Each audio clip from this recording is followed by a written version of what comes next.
Direction Paris et le ministère de la Santé où un père de famille a entamé une grève de la faim il y a 19 jours. Son fils, Robin Richard, frappé par la foudre en 2007 et plongé dans un coma profond pendant 8 mois, a survécu grâce au refus de ses parents de le débrancher et cela contre l'avis du corps médical. Depuis son réveil, son père, Bruno Richard, entend obtenir des soins de kinésithérapie pour son fils. Des soins refusés au motif que l'enfant serait en état végétatif. Mercredi, nous sommes allés à la rencontre de ce père de famille. Voilà 17 jours que je suis en grève de la faim devant le ministère avec un arrêt d'alimentation, d'hydratation. Je me contente de 4 à 5 cafés par jour, très sucrés, et arrêt de mon traitement cardiaque pour que mon fils ait enfin des soins. Et que François Hollande respecte ses engagements de renforcement de soins qu'il avait promis en 2013 qui ne sont pas toujours appliqués. Aucun contact avec le ministère de la Santé. On a eu un contact récemment avec l'ARS Île-de-France qui persiste à dire que mon garçon est en état végétatif chronique. Alors que ce jour-là, quand je les ai rencontrés, j'aurais montré une vidéo de Robin en train de lire des SMS qui est disponible sur le site de l'association Robin Richard. Et apparemment ils s'en foutent quoi. Ils ont un objectif, c'est qu'on rentre à la maison et de ne pas avoir à donner les soins qu'on demande. Les professeurs de l'hôpital Georges Pompidou ont signé un compte-rendu qui est disponible aussi sur le site de l'association, en partie puisque ces 4 extraits qu'on a mis indiquent que notre fils a retrouvé une conscience normale, qu'il a besoin de soins de kiné, c'est indiqué en gras. C'était un spécialiste en neurologie, indiqué qu'il avait de grands potentiels pour la marche, pour la parole et qu'il avait besoin de soins. Celui-là aussi est également écarté par le ministère de la Santé et l'ARS Île-de-France. Un troisième que nous avons été voir, qui s'appelle Steven Lorez, qui est un des meilleurs neurologues au monde, au CHU de Liège, qui est mondialement connu, a lui aussi indiqué à peu près les mêmes choses. Il dit que Robin communique par oui, par non, de plusieurs manières différentes et qu'il a besoin de soins. Et de soins en neurologie, et de soins en kinésithérapie, etc., et de la rééducation. Et celui-là aussi est écarté par le ministère et l'ARS. Alors moi, j'ai une question à poser. Qu'ont-ils à cacher, au vu des vidéos et des preuves qu'on peut apporter? On nous fait des pressions diverses et variées. On m'a déjà fait convoquer en gendarmerie pour tentative de prise d'otage et menace de mort. Je suis ressorti dans l'après-midi, les gendarmes étaient choqués. On essaye de nous faire croire qu'on va pouvoir me retirer la tutelle de mon fils. Alors, tout ça, ça fait quand même beaucoup. On pense qu'il y a aussi des pressions au niveau des médias. Quand les médias essayent de communiquer pour demander des explications, on leur répond systématiquement que notre fils est en état végétatif chronique, malgré les vidéos, malgré tout ce qu'on présente. Alors, on se pose beaucoup de questions. On est dans quel pays, là? On est dans quel pays? Il y a des gens qui veulent mourir, on leur refuse le droit de mourir.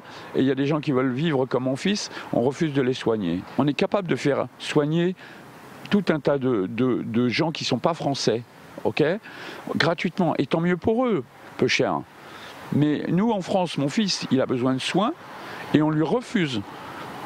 C'est quand même scandaleux. C'est scandaleux. On envoie des gars se faire tuer, nos soldats, nos braves soldats, se faire tuer à l'étranger. Et on n'est pas capable de trouver une petite équipe de kinés parce qu'on ne veut pas déstabiliser les services, comme m'a bien expliqué l'année dernière M. Grégory Guillaume, le chef de cabinet de Marisol Touraine. Les heures de kiné sont budgétées pour 1 heure de kiné par jour et par patient.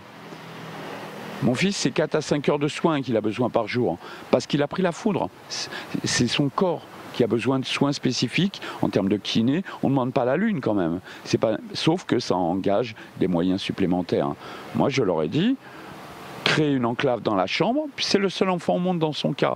Faites venir des moyens pour ne pas déstabiliser les services. Eh bien non, apparemment ça gêne.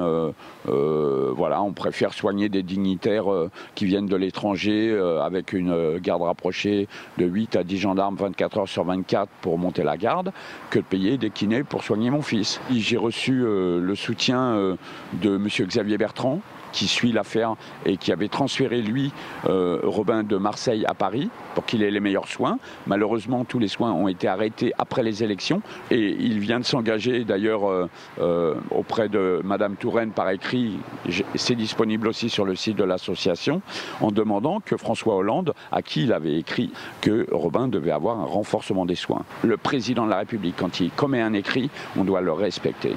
Or, un an après, c'est toujours pas fait. On reçoit aussi également des messages du monde entier, de partout en France, mais du monde entier. On nous a dit, là, le cerveau grillé, il faut le débrancher à Marseille. On a refusé. On nous a dit, il n'aura jamais aucune réaction. On a dit, ok, on va laisser faire. Et nous, on n'a rien lâché. Il est sorti du coma. Maintenant, il est capable de lire des SMS, il est capable d'écrire son prénom, il est capable de tenir debout, il a besoin de soins de rééducation, et on nous refuse ça. Je ne comprends pas. Je ne comprends pas. Qu'ont-ils à cacher?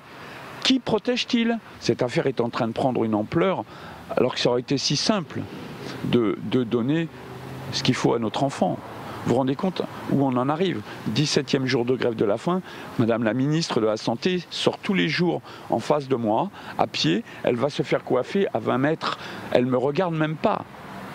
Elle ne me regarde même pas. Quelle honte! Quelle honte! C'est la vie de mon enfant qui est en jeu et accessoirement la mienne. Joint par téléphone, le ministère de la Santé n'a pas souhaité s'exprimer sur ce sujet. A noter que pour défendre le droit aux soins de Robin et soutenir son père dans sa grève de la faim, une manifestation est organisée samedi après-midi, place Garibaldi à Nice. Vous pouvez retrouver toutes les informations sur le site asso.robinrichard.free.fr.